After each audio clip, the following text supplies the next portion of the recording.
Good morning. Last લેક્ચરમાં સંતુલન ચેપ્ટરમાં આપણે ભૌતિક પ્રક્રમ સંતુલન અને રાસાયણિક પ્રક્રમ સંતુલનની વાત કરી હતી. આજે આપણે રાસાયણિક સંતુલનનો નિયમ અને સંતુલન અચળાંક વિશે ચર્ચા કરીએ છીએ. ધારો કે કોઈક રાસાયણિક પ્રક્રિયા છે A+B gives C+D, જ્યાં A અને B એ પ્રક્રિયક છે, C અને D એ નિપજ છે, એમની વચ્ચે સંતુલન સ્થપાઈ ગયું છે. તો એ સંજોગોમાં A, B, C અને D એટલે પ્રક્રિયક અને નિપજોનું મિશ્રણ, એને આપણે સંતુલન મિશ્રણ તરીકે ઓળખીએ છીએ. તો ગુલબર્ગ અને વાગે નામના વૈજ્ઞાનિકોએ એવું કીધું કે જો A અને B વચ્ચે પ્રક્રિયા થઈ અને C અને D નિપજ બનતી હોય તો આપણે સંતુલન સમીકરણ આ રીતે દર્શાવી શકીએ. સંતુલન સમીકરણ ઇઝ ઇક્વલ ટુ KC. આ જે આખું સમીકરણ છે એને આપણે સંતુલન સમીકરણ કહીશું, કે જેમાં KC જે છે એને સંતુલન અચળાંક કહીએ છીએ. Equilibrium constant. સંતુલન એટલે ઇક્વિલિબ્રિયમ, અચળાંક એટલે constant. Equilibrium constant KC is equal to નિપજ C ની સાંદ્રતા મોલ પર, આ જે મોટો કૌંસ છે એ મોલ પર લીટરમાં સાંદ્રતા બતાવે છે. કોઈ પણ પદાર્થની સાંદ્રતા જ્યારે મોલ પ્રતિ લીટરમાં બતાવી હોય તો તમે એને મોલારિટીમાં પણ બતાવી શકો, C મોલ પર લીટર એમ, અથવા તો એને તમે મોટા કૌંસમાં બતાવો એટલે પણ એ મોલ પર લીટરમાં સાંદ્રતા છે એવું સમજાવાય. તો C ની સંતુલન સમયે સંતુલન સ્થપાઈ ગયા પછી જે C ની સાંદ્રતા એ મોલ પર લીટરમાં ઇન્ટુ D ની સાંદ્રતા મોલ પર લીટરમાં છેદમાં પ્રક્રિયકની સાંદ્રતા મોલ પર લીટરમાં, અને આપણે આનો જે ગુણોત્તર મળે નિપજોની સાંદ્રતાનો ગુણાકાર છેદમાં પ્રક્રિયકોની સાંદ્રતાનો ગુણાકાર, એ બેનો જે ગુણોત્તર મળ્યો એને આપણે સંતુલન અચળાંક KC કહીએ છીએ. અને આ જે આખું સમીકરણ મળ્યું એને આપણે સંતુલન સમીકરણ અથવા તો એને સક્રિય જથ્થાના નિયમ તરીકે ઓળખીએ છીએ. ધારો કે આ એવું સમીકરણ છે કે જેમાં પ્રક્રિયક A નો 1 મોલ, B નો પણ 1 મોલ, C નો પણ 1 મોલ અને D નો પણ 1 મોલ ભાગ લે છે. પણ દર વખતે એવું જરૂરી નથી. ધારો કે પ્રક્રિયક A ના A મોલ ભાગ લેતા હોય, B ના 2 મોલ પ્રક્રિયામાં ભાગ લેતા હોય, C ના C મોલ અને D ના D મોલ પ્રક્રિયામાં ભાગ લેતા હોય, તો એ સંજોગોમાં સક્રિય જથ્થાનો નિયમ અથવા તો સંતુલન સમીકરણ તમે આવી રીતે લખી શકો કે C ઇઝ ઇક્વલ ટુ નિપજ C, આ જે પ્રક્રિયક છે C જે નિપજ છે, નિપજ C એની મોલર સાંદ્રતા, એના કેટલા મોલે ભાગ લીધો? C Moll. એ જે એના જેટલા મોલર સાંદ્રતા હોય એટલા એની ઉપર ઘાતાંક લખવા પડે. D એ નિપજ છે તો D ની જે પણ મોલ પર લીટરમાં સાંદ્રતા આવે એ લખવાની, અને એના D મોલ પ્રક્રિયામાં ભાગ લે છે તો રેઝ ટુ D છેદમાં પ્રક્રિયક A છે એની મોલર સાંદ્રતા એના raise to A into B ની મોલર સાંદ્રતા એના રેઝ ટુ B. આવી રીતે આપણે સંતુલન સમીકરણ લખવું જોઈએ. ધારો કે એક ઉદાહરણ આપું કે આપણી પાસે ઉદાહરણ આવું છે.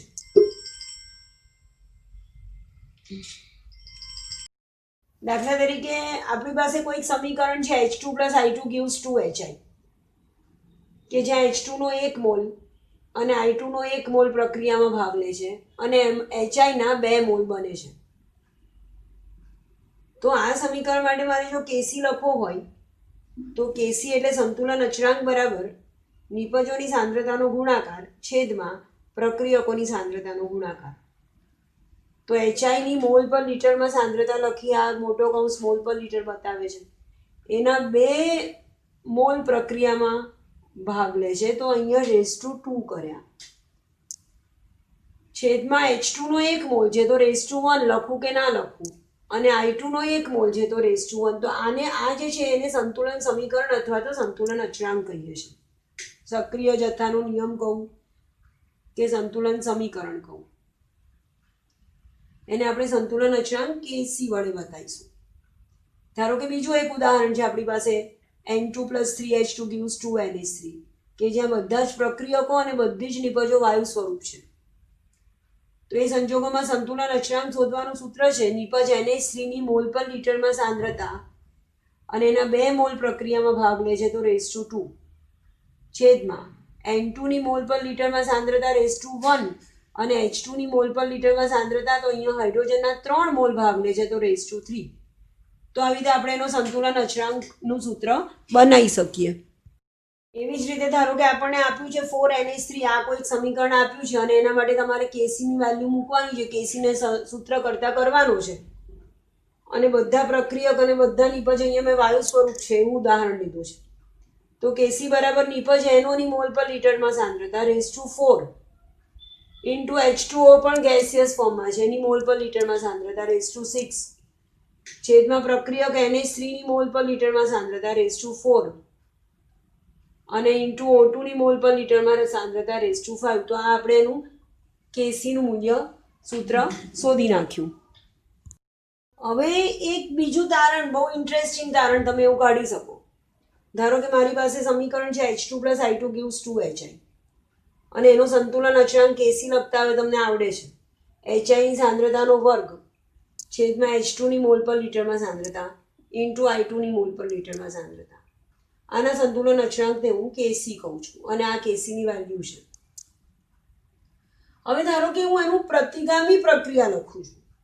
2HI gives H2 + I2, reverse પ્રક્રિયા લખી તો સ્વાભાવિક એનો સંતુલન અચળાંક બદલાઈ જવાનો. એ જે નવો સંતુલન અચળાંક છે એ જે પણ હોય એને હું કેસી ડબલ ડેશ કહું છું અથવા કેસી ડેશ કહું છું.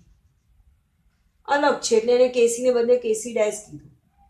તો એનું સૂત્ર મને ખબર છે કે મોલ પર લીટરમાં પ્રક્રિયક H2 ની સાંદ્રતા ઇન્ટુ I2 ની સાંદ્રતા અને છેદમાં HI ની સાંદ્રતાનો વર્ગ. એ જે વેલ્યુ આવે એ મને કેસી ડેશ મળશે.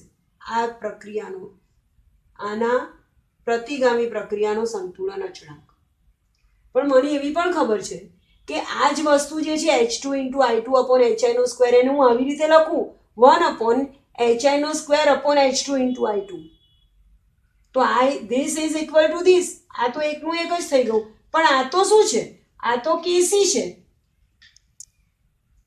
આ તો કેસી છે તો ઇઝ ઇક્વલ ટુ લખી શકું 1 અપોન કેસી. માટે કેસી ડેશ કોના જેટલો આવશે? 1 અપોન કેસી જેટલો. હંમેશા પ્રતિગામી પ્રક્રિયાનો સંતુલન અચળાંક એ પુરોગામી પ્રક્રિયાના સંતુલન અચળાંકનો વ્યસ્ત મળે છે. ધારો કે તમને આ સમીકરણ છે, આના કેસીની વેલ્યુ ધારો કે 0.5 આવે છે, તો આ પ્રક્રિયાનો કેસી કેટલો આવશે? 1 અપોન 0.5. આનો આ સમીકરણનો કેસી ડેશ ની વેલ્યુ કેટલી આવશે? 1 અપોન 0.5 આવશે. એટલે એની વેલ્યુ જવાબ શું આવશે તમારો? 2 આવશે. હંમેશા પુરોગામી પ્રક્રિયાનો સંતુલન અચળાંક જે આવે એના કરતા એના પ્રતિગામી પ્રક્રિયાનો સંતુલન અચળાંક એનો વ્યસ્ત આવે. KC dash is equal to 1 upon KC. હવે ધારો કે આ જ સમીકરણને બદલે મારી પાસે આવું સમીકરણ છે 1/2 H2 + 1/2 I2 gives HI. આ જે આખું સમીકરણ છે એને મેં 1/2 વડે ગુણી નાખ્યું. 1/2 H2 + 1/2 I2 gives 1/2 વડે ગુણ્યું એટલે 1 થયો HI.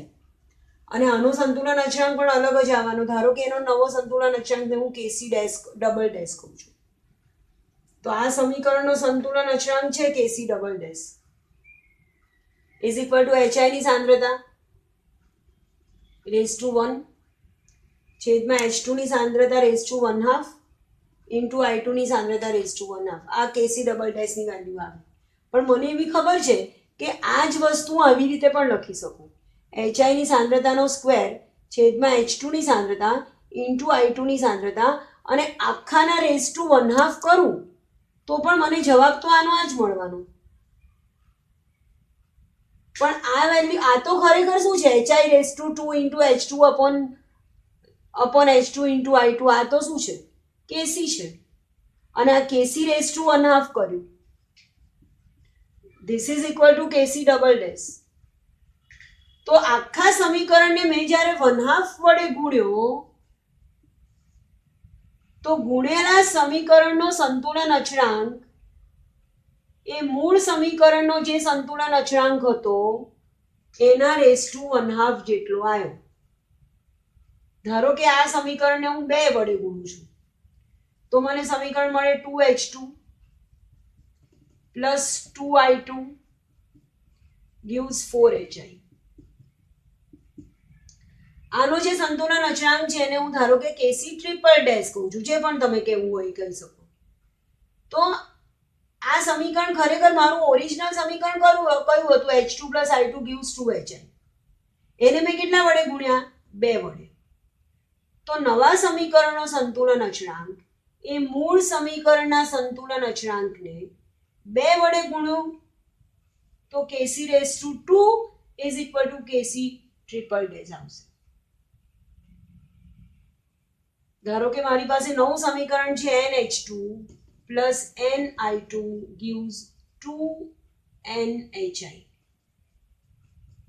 આખા સમીકરણને મેં n વડે ગુણી નાખ્યા. આ જે સમીકરણ છે એને મેં n વડે ગુણ્યું. NH2 plus NI2 gives 2NHI. તો આ નવું સમીકરણ મળ્યું, એનો સંતુલન અચળાંક કેટલો આવે? તો કેવી રીતે ગણતરી કરશો? તો નવા સમીકરણનો સંતુલન અચળાંક KC ડેશ જે પણ મારે લખવું હોય ઇઝ ઇક્વલ ટુ મૂળ જે સંતુલન અચળાંક હતો મૂળ સમીકરણનો એને મેં કેટલા વડે ગુણ્યું? n વડે. તો KC રેઝ ટુ n.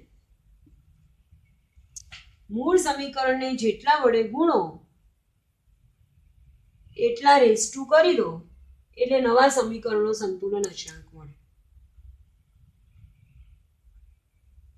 ધારો કે મને આ જે ઓરિજિનલ સમીકરણ છે H2 plus I2 gives 2HI એનો KC એનો સંતુલન અચળાંક 25 છે મારી પાસે. અને હવે મને આ જે સમીકરણ મળે છે 1/2 H2 plus 1/2 I2 gives HI એનું સંતુલન અચળાંક KC ડેશ કેટલો એ મારે શોધવો છે. તો મને ખબર છે KC dash is equal two કેટલા? તો KC રેઝ ટુ આ સમીકરણને કેટલા વડે ગુણવાથી આ સમીકરણ મળે? 1/2 વડે. તો રેઝ ટુ 1/2 કર્યું તો 25 રેઝ ટુ 1/2. તો જવાબ કેટલો આવશે મારો? KC dash 5. આનો સંતુલન અચળાંક 5 આવે જો આનો સંતુલન અચળાંક 25 હોય તો.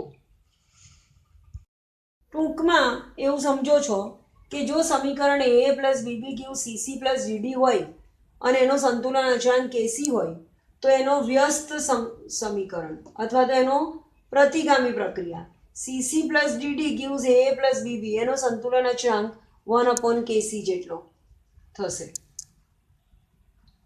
અને જો એને n વડે ગુણો છો તો જે નવું સમીકરણ મળે છે NA plus NBB gives NCC plus NDD એનો સંતુલન અચળાંક એ આ મૂળ સમીકરણના રેઝ ટુ n જેટલો થશે. આ વસ્તુ યાદ રાખો છો. આને આધારે કોયડો 7.1 તમને આપ્યો છે. એમાં એવું કીધું છે કે 500 કેલ્વિન તાપમાને સંતુલન શબ્દ વાપર્યો છે. નાઇટ્રોજન અને હાઇડ્રોજનમાંથી એમોનિયાની બનાવટમાં જે સાંદ્રતા મળી છે કીધી છે. સંતુલન સમયે નાઇટ્રોજન, હાઇડ્રોજન અને એમોનિયાની સાંદ્રતા આપી છે અને સંતુલન અચળાંક શોધવાનો છે. તો સમીકરણમાં મળતી સંતુલન અચળાંક બરાબર એમોનિયાની સાંદ્રતા રેઝ ટુ 2 છેદમાં N2 ની સાંદ્રતા ઇન્ટુ H2 નો ક્યુબ. સંતુલન સમયે જે પણ સાંદ્રતા આપી છે વેલ્યુ મૂકી દેવાની તો તમને એનો સંતુલન અચળાંક KC નું મૂલ્ય મળી જશે. હવે એનો એકમ શું આવે? તો આ જે સાંદ્રતા આપી છે એ મોલ પર લીટરનો સ્ક્વેર થશે. સાંદ્રતા આપણે મોલ પર લીટરમાં લઈએ છીએ એનો સ્ક્વેર થયો. અને આ જે આપ્યું આ મોલ પર લીટર રેઝ ટુ 1 અને આ મોલ પર લીટરનો ક્યુબ એટલે મોલ પર લીટર રેઝ ટુ 4 આવું થશે. તો આનો એકમ શું આવશે? મોલ પ્રતિ લીટર હોલ રેઝ ટુ 2 - 4 એટલે મોલ પર લીટર રેઝ ટુ -2 અથવા તો 1 મોલ પર લીટરનો સ્ક્વેર એવો એનો એકમ આવશે. ક્વેશ્ચન 7.2 માં એવું કહે છે કે સંતુલન એક બંધ પાત્રમાં 800 કેલ્વિન તાપમાને N2 ની સાંદ્રતા, NO ની મોલ પર લીટરમાં સાંદ્રતા અને O2 ની મોલ પર લીટરમાં સાંદ્રતા અનુક્રમે આટલી છે. હું આને મોલ પર લીટરમાં સાંદ્રતા એટલે આટલા મોલર સાંદ્રતા છે એવું કહું કે એને હું મોલ પર લીટરમાં આવી રીતે બતાવું એ બંને એક જ કહેવાય. અને આ સમીકરણ તમને આપ્યું છે એના માટે સંતુલન અચળાંક KC શોધવાનું છે. તો KC નું સૂત્ર તમને ખબર છે, નિપજોની સાંદ્રતાનો ગુણાકાર છેદમાં પ્રક્રિયકોની સાંદ્રતાનો ગુણાકાર. અહીંયા એનોના 2 મોલ પ્રક્રિયામાં ભાગ લે છે તો રેઝ ટુ 2 કર્યા N2 અને O2ના 1 મોલ પ્રક્રિયામાં ભાગ લે છે તો raise-to-1 કર્યા અને જે સાંદ્રતા આપી છે મૂકી અને જવાબ શોધ્યો તો 0.622 આવ્યો. હવે એનો એકમ કેવી રીતે લખવાનો? તો આ જે સાંદ્રતા છે મોલ પર લીટરનો સ્ક્વેર થશે અને આ પણ મોલ પર લીટર ઇન્ટુ મોલ પર લીટર એટલે મોલ પર લીટરનો સ્ક્વેર થશે તો બંને ઉડી જશે એટલે આમાં એકમ આવે જ નહીં. તો અહીંયા આપણું સંતુલન અચળાંકને લગતા જે ટોપિક હતો એ પૂરો થયો. નેક્સ્ટ લેક્ચરમાં આપણે સંતુલનમાં સમાન સંતુલન અને વિસમાન સંતુલન એવું સંતુલનના પ્રકાર વિશે ચર્ચા કરીશું. Thank you.